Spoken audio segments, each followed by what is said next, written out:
Et aujourd'hui, on est avec Raphaël pour nous parler de l'intérêt des réserves zoologiques justement dans la préservation des espèces. Oui, on va parler de ça. Donc plus globalement, alors ici on est à la réserve zoologique de Calviac, donc en Dordogne.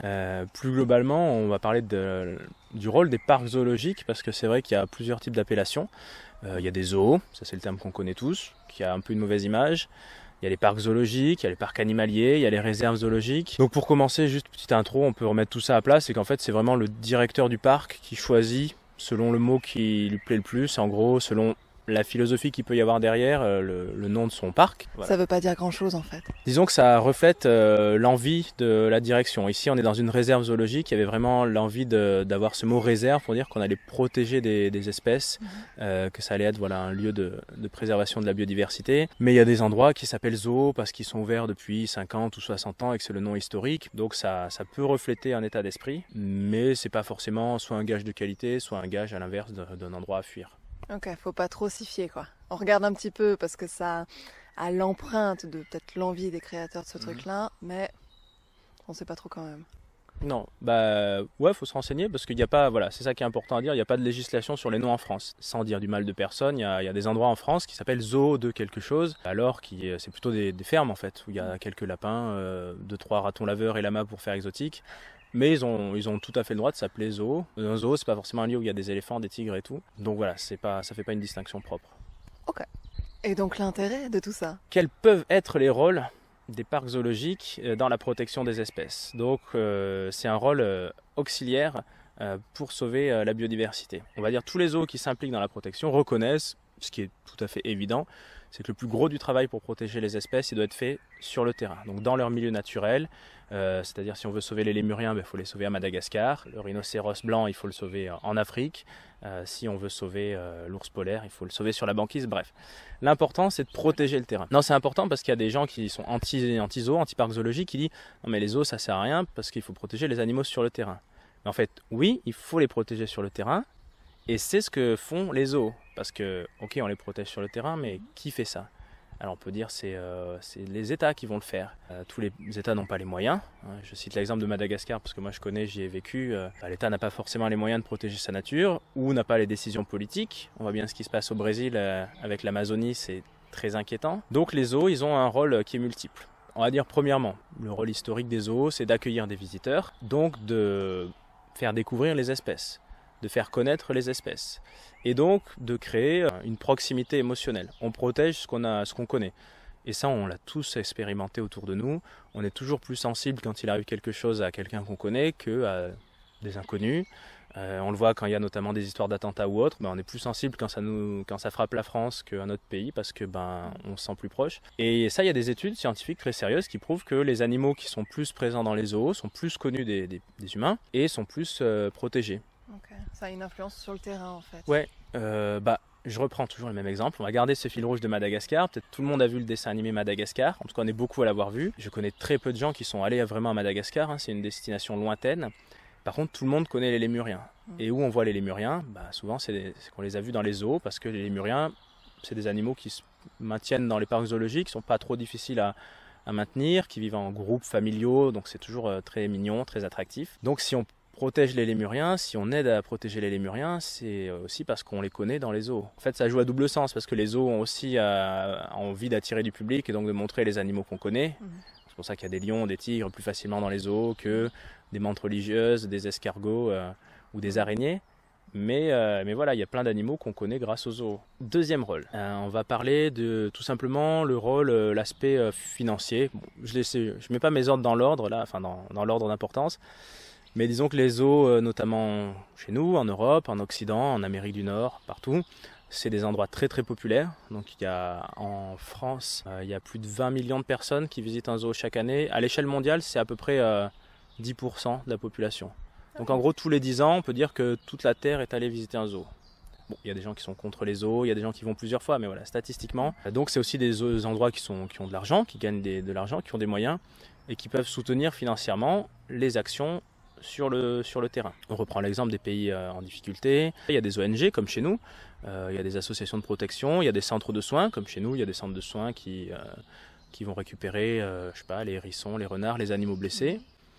Bon, déjà chez nous ils ont du mal financièrement. mais dans certains pays, ils ont vraiment beaucoup de mal et donc les zoos peuvent les soutenir. Et il n'y a pas que l'aspect financier, il y a le soutien global. C'est-à-dire que les zoos peuvent faire partager leurs connaissances. Oui, donc c'est pas juste profit pour faire du profit, il y a vraiment cette implication qui fait que financièrement, on peut se permettre de partager des recherches, d'envoyer des fonds quand il y en a besoin, etc. etc. quoi. Voilà, par exemple ici à la réserve zoologique, tous les visiteurs, ils ont la possibilité de voter à la fin de la visite pour un programme de protection d'une espèce parmi celles que soutient la réserve, et le vote en reverse une partie de leur prix d'entrée. Donc ce qui est très intéressant, c'est que les zoos, ils sont remplis de gens, je parle des professionnels, des soigneurs, des directeurs, ils sont remplis de gens qui aiment les animaux, qui connaissent les animaux, et qui sont souvent prêts à s'engager pour les animaux. Et qui sont aussi souvent beaucoup plus réactifs. Quand il se passe une catastrophe dans le milieu naturel comme un ouragan par exemple, ou artificiel comme au Brésil quand il y a des barrages qui cèdent ou autre, et les zoos peuvent beaucoup plus facilement envoyer soit des moyens financiers, soit même du personnel. Il y a des zoos français qui ont envoyé des soigneurs s'occuper d'oiseaux mazoutés en Afrique du Sud, notamment les manchots du Cap, donc c'est les petits manchots qui vivent en Afrique du Sud. Tous les manchots ne sont pas sur la banquise. Et ça c'est beaucoup plus rapide que, on sait, les administrations, l'État, qui ont plus de mal à dégager des conditions exceptionnelles. Le 3. On peut faire plein de points, mais ils sont tous liés en fait les uns les autres. Les principaux quoi en fait. Ouais, les principaux. Le point dont on entend souvent parler quand on parle de parcs zoologiques, c'est la question de la réintroduction. Donc ça veut dire que dans les zoos, là, tout autour de nous, voilà, il y a des animaux de tous les continents. C'est des espèces qui sont en voie de disparition dans la nature, il y en a de moins en moins. Du coup, ça paraît très logique, si les zoos ils ont des bébés, de les relâcher dans la nature. C'est pas aussi simple. D'abord... J'ai un lémurien qui me regarde. Ah, c'est donc bien ça. Justement, si on prend l'exemple des lémuriens, ce qui se passe à Madagascar, c'est qu'il y a une très forte déforestation. La population locale coupe la forêt rétrécit pour faire du charbon, pour faire des cultures. Donc on ne va pas arriver avec des lémuriens nés dans les eaux, dans les valises et les relâcher dans une forêt qui disparaît. Donc un rôle très important qu'on a dit au début, c'est de protéger le milieu naturel. Récemment, donc, il y a des zoos en Amérique du Nord qui ont réintroduit des furets à pattes noires. Donc, le furet à pattes noires, c'est un furet, voilà, il faut imaginer. Avec des pattes noires, c'est ça ? Avec des pattes noires. Donc c'est un animal qu'on retrouvait que en Amérique du Nord, quasiment que aux États-Unis, et qui avait quasiment disparu. Qui était, je crois qu'il en restait même plus dans la nature. Et il y a eu un vrai programme d'élevage en parc zoologique, et on en a relâché, et maintenant c'est une espèce à nouveau sauvage. Ici à la réserve de Calviac, il y a des ibis chauves, donc c'est un oiseau plutôt noir, mais si on le voit au soleil, il y a des jolis reflets cuivrés, et qui a un cou dégarni un peu comme un vautour. Donc ça, historiquement, avant, ça vivait sur tout le tour du bassin méditerranéen, nord comme sud. Mais maintenant, toute la partie du nord de la Méditerranée, c'est-à-dire toute l'Europe, en gros, en France, en Espagne, en Italie, l'espèce a disparu. Il n'y en a plus qu'au Maroc et il y en a plus que sur la frange plutôt sud de la Méditerranée. Mais il y a des programmes de réintroduction qui se sont lancés et aujourd'hui, là au moment où on parle, il y a des colonies qui ont été réintroduites en Andalousie. Donc c'est à nouveau un oiseau européen. C'était plus un oiseau européen pendant plusieurs dizaines, voire centaines d'années. Mais c'est vrai que ce qui est important de noter, c'est que les zoos ils vont pouvoir participer à la réintroduction d'espèces qui sont très peu connues du grand public. Évidemment, c'est délicat de réintroduire des lions, des tigres ou des éléphants. Mais par exemple, là au moment où on parle, il y a plusieurs zoos français qui essayent de réintroduire des espèces françaises. Par exemple, il y a un programme d'élevage du criquet de Crau. Je ne sais pas si tu connaissais. Alors, pas du tout. Voilà, donc imaginez dans la plaine du Crau, dans le sud-est de la France, il y a un criquet, un gros criquet qui est tellement gros qu'il ne sait pas voler. Il ne peut pas vraiment voler, il vit dans des grandes plaines et il est en voie de disparition, notamment à cause des pesticides et de la disparition de son territoire. Et il y a un programme d'élevage et de réintroduction de cette espèce. Un peu plus dans le nord de la France, il y a l'apron, c'est un tout petit poisson, l'apron, qui est en train d'être réintroduit dans des rivières. Donc ça c'est le parc zoologique de Besançon qui fait ça. Il y a des réintroductions de l'espèce française de l'écrevisse qui est en train de disparaître parce qu'on a introduit accidentellement les écrevisses de Louisiane qui colonisent, c'est une espèce envahissante. On a un programme d'élevage du vison d'Europe, c'est le plus menacé mammifère d'Europe. Donc ça ressemble à un petit furet, un petit putois, c'est de la famille des loutres aussi, mais les populations européennes ont complètement chuté en quelques décennies. Il y a plusieurs zoos français et européens qui ont des programmes de réintroduction, de reproduction d'abord et de réintroduction. Ils font pas de la fourrure également avec les visons d'Europe, c'est pas ça ?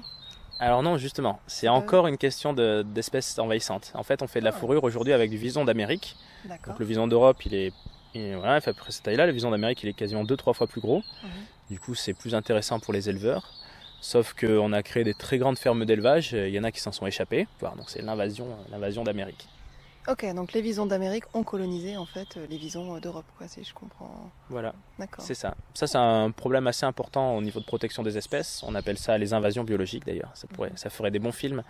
En fait, partout, l'humain a déménagé des espèces. Donc là, je parle que des animaux, mais ça s'est beaucoup fait aussi pour les plantes. Mais par exemple, chez nous en France, on a la grenouille taureau qui vient d'Amérique, l'écrevisse de Louisiane qui vient d'Amérique, le vison d'Amérique qui vient d'Amérique. Mais ça s'est fait dans tous les sens du terme, hein. Par exemple, l'Australie est envahie par les lapins qui viennent de chez nous, donc le lapin c'est une espèce européenne, mais il y en a partout. Puis on ne cite plus, alors c'est triste, hein, mais on ne cite plus le cas d'espèces insulaires, donc, qui vivaient sur des petites îles de l'océan Indien ou de l'océan Atlantique, d'oiseaux, de reptiles, de mammifères qui ont été décimés parce que l'humain a amené les chats, surtout beaucoup, les chats ils tuent les petits oiseaux, tout ça. Donc les zoos peuvent aider à la réintroduction d'espèces. Alors qu'on est, on est dominé par un écureuil qui nous passe. On est en pleine nature, attention. Man versus Wild, attention, il nous attaque. Il va nous lancer des noisettes. Non, ça va. Au revoir.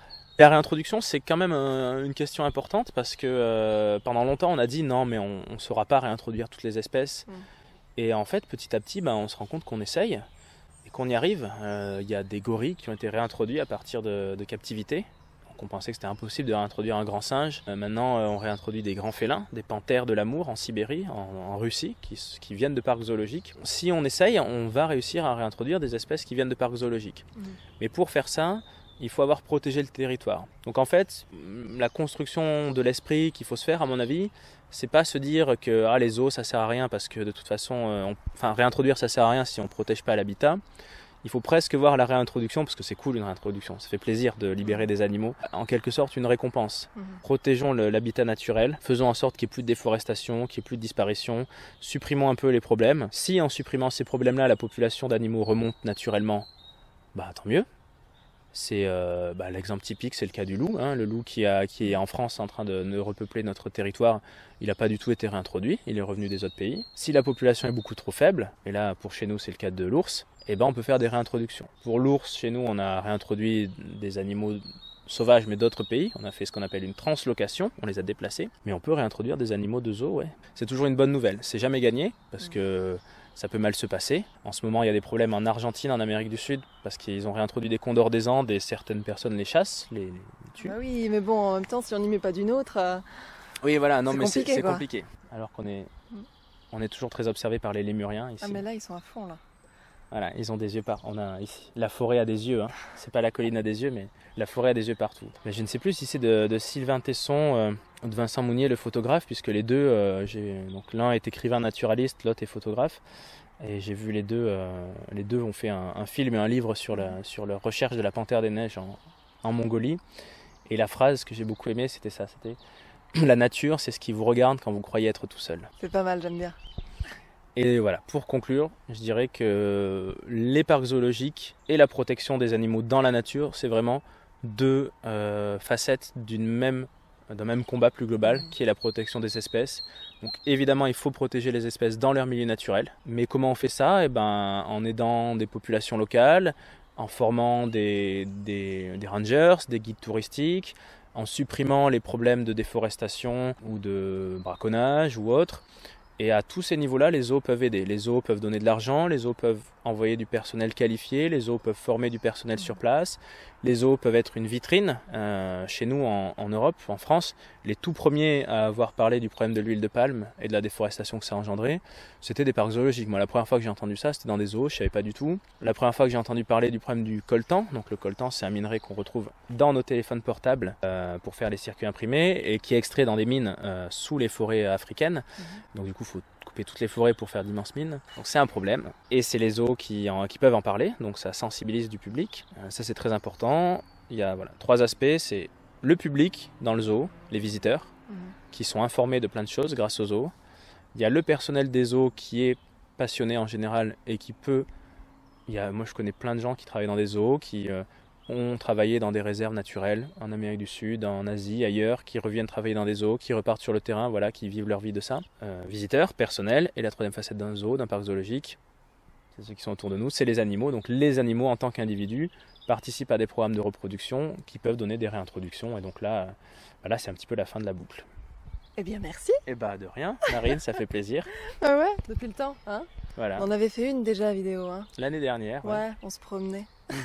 Bah là, on s'est posé, on C'est est ça. bien assis. Ouais, Je sais pas si on voit à l'écran, mais nous Non. sommes sur un tronc. Voilà. voilà. Ouais, si on voit. Si Un on voit. tronc, la mousse, la vraie nature, quoi. Et toc. On vous dit à bientôt. Voilà. Peut-être. Je me suis mis de la mousse sur la main, mais ouais. À bientôt, donc protégez la nature.